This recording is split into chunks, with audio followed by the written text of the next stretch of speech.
नमस्कार जय हिंद विद्यार्थी मित्रों, मी अमोल देशमुख स्वागत करत आहे। नॅशनल एज्युकेशन पॉलिसी 2020 नुसार शिक्षण क्षेत्रात आमूलाग्र मोठा बदल झालेला आहे। 2026 पासून आता तुमची डिग्री 4 वर्षाची झालेली आहे ना। आता चौथं वर्ष जे आहे, जे विद्यार्थी आता सध्या आहेत मग त्यांना चौथं वर्ष घ्यावं लागणार का? चौथं वर्ष जर नाही घेतलं तर काय फरक पडणार आहे?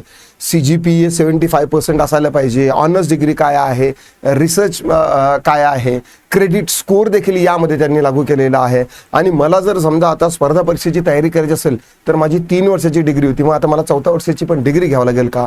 हा माझा टाइम वेस्ट होऊ शकतो का? या जाचं काढे आहे का? सगळी माहिती डिटेल या व्हिडिओमध्ये पाहणार आहोत। तत्पूर्वी आपली ही तलाठी भरतीची जी बॅच आहे तर ती चालू झालेली आहे, ज्यामध्ये स्पेशल मेंटरशिप बॅच आहे। अभ्यास झिरो फोडून कशी सुरुवात करायची, प्रत्येक विषयाला किती वेळ द्यायचा, कोणकोणते टॉपिक करायचे, माझ्या मेंटरशिपमध्ये तुम्ही ही जी बॅच आहे तर ती जॉईन करू शकता।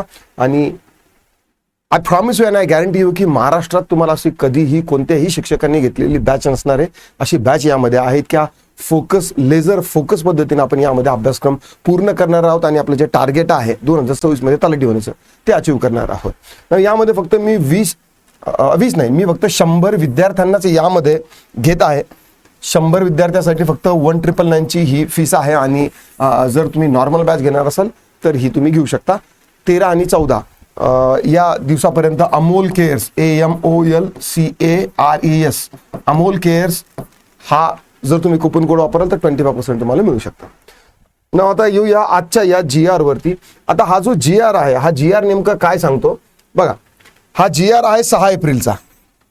यामध्ये 4 वर्षाच्या पदवी अभ्यासक्रमातील नॅशनल एज्युकेशन पॉलिसी 2020 अन्वये चौथ्या वर्षाच्या ऑनर्स आणि ऑनर्स विथ रिसर्च, म्हणजे ऑनर्स आणि ऑनर्स विथ रिसर्च अभ्यासक्रमासाठी मार्गदर्शक तत्वे जे आहेत ना तर ती निर्गमित करण्यात आलेली आहे। म्हणजे इथून पुढे महाराष्ट्रातील सगळे विद्यापीठ, सगळे कॉलेजेस जे आहेत तर त्यांच्यासाठी 4 वर्षाची ही ऑनर्सची डिग्री लागू असणार आहे। ज्या कॉलेजेसमध्ये पोस्ट ग्रॅज्युएशन अगोदरपासून आहे त्यांना हे डायरेक्टली लागू होणार आहे, पण ज्यांच्याकडे नाही आहे पोस्ट ग्रॅज्युएशन त्या महाविद्यालयांना याची काय करावं लागणार आहे, परवानगी घ्यावं लागणार आहे ना। आता यामध्ये नेमकं सगळं काय आहे तर ते पाहूया। बघा, शासन तरतुदीनुसार, शासन निर्णयानुसार, नमूद तरतुदीनुसार शैक्षणिक वर्ष 2026-27 पासून, कधीपासून लागू आहे?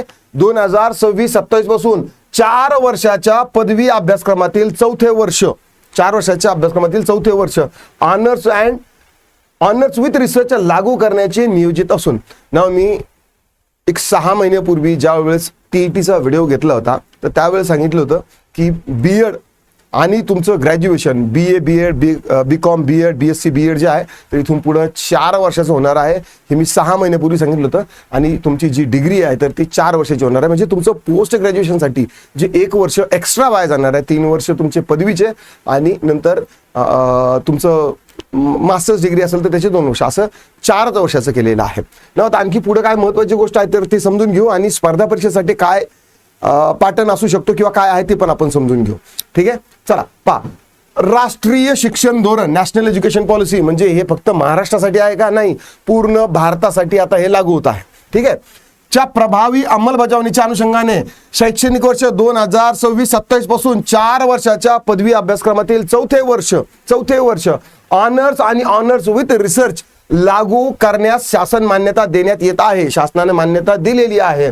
त्यानुसार राज्यातील सर्व सार्वजनिक विद्यापीठे, जे काही विद्यापीठ आहे सगळे विद्यापीठ, ठीक आहे, मग ते कृषीचे असू द्या, ऑटोनॉमस असू द्या, डीम्ड असू द्या किंवा कुठलेही असू द्या, सगळे सार्वजनिक विद्यापीठे, ओपन युनिव्हर्सिटी सुद्धा व संलग्न स्वायत्त महाविद्यालयामध्ये चौथ्या वर्षाच्या ऑनर्स आणि ऑनर्स विथ रिसर्च अभ्यासक्रमाची सुसूत्र आणि प्रभावी एकसमान अंमलबजावणी सुनिश्चित करण्यासाठी आवश्यक त्या मार्गदर्शक सूचना ज्या आहेत तर त्या खाली दिलेल्या आहेत।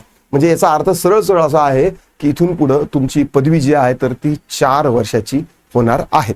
आता जे फायनल इयरचे विद्यार्थी असतील त्यांच्यासाठी हा पेच प्रसंग आहे, किंवा सर माझा आता फायनल इयरची डिग्री कंप्लीट होणार आहे आणि मग मला चौथं वर्ष घ्यावं लागणार का? तर हो, तुम्हाला जे पुढं तुमचं लेट्स से की तुमचं BA झालेलं असेल, नंतर मग तुम्हाला MA करायचं आहे, तर MA साठी जे 2 वर्ष लागणार आहे तर ते तुम्हाला 2 वर्ष लागणार नाही. त्यासाठी तुम्हाला फक्त चौथं रिसर्च जे आहे तर ती डिग्री करायची आहे. 3 वर्षानंतर तुमची नॉर्मल डिग्री जी आहे तर ती तुमची कंप्लीट झालेली असणार आहे आणि ती डिग्री झाल्यानंतर तुम्ही कुठल्याही स्पर्धा परीक्षेसाठी पात्र असणार आहात. ठीक आहे. नंतर यामध्ये चौथं वर्ष तुमचं ऑनर्स असणार आहे, म्हणजे तुम्ही एखाद्या विषयामध्ये काय म्हणताल की स्पेशलायझेशन करता की नाही तर ते त्यावरती डिपेंड आहे. मीनवाईल तुमचं क्रेडिट स्कोअर जे आहे तर ते देखील आहे 160. यामध्ये त्यांनी क्रेडिट स्कोअर देखील सांगितलेला आहे. म्हणजे फर्स्ट इयर सेकंड इयर जर झालं, तुमचं जर गॅप झाला असेल तर तुम्हाला नंतर परत फर्स्ट इयर पासून घ्यायची गरज पडत नाही. तर तुम्हाला सेकंड इयर पासून तुम्हाला थर्ड इयर मध्ये जायचं असेल तर त्याची देखील प्रावधान आहे. म्हणजे तुमचं गॅप जरी झाला असेल तरी ते आहे. ठीक आहे. बाकी आता या वरवरच्या गोष्टी आहेत. यावरती आणखी जर तुमच्या मनातले काही प्रश्न असतील तर मला नक्की कमेंटमध्ये लिहा. मी यावर आणखी डिटेल्ड लेझर फोकस व्हिडिओ जो आहे तर तो नक्की घे. आशा करतो तुम्हाला व्हिडिओ आवडला असेल तर लाईक करा, शेअर करा. कमेंटमध्ये तुमचे काही दिक्कत, डाऊट, क्वेरी, परेशान असतील नोंदवू शकता. आता पुरतं एवढंच. थांबतो. पुन्हा भेटूया. राम राम.